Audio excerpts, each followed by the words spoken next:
Welcome to week 2 of Act 4 in our Rooted series. This week we're going to be looking at the book of 2 Samuel, which continues the story of King David. This book reveals David in all of his glory as well as in all of his fragmentation. On one hand, we see David at the height of his kingship. We see David as a king who receives God's covenant promises that he will establish a kingdom that will last forever.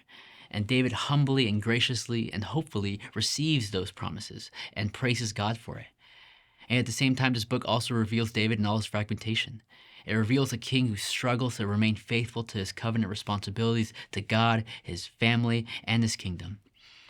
And yet ultimately, this book isn't just about David. It ultimately points to a God of wholeness who works in the fragmentation of his people.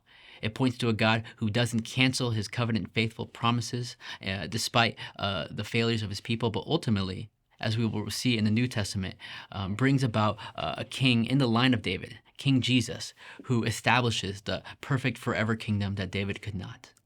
And so this reading, these stories, this book invites us to consider our own fragmentation and to encounter a God who is faithful and who moves into wholeness in the midst of our own brokenness.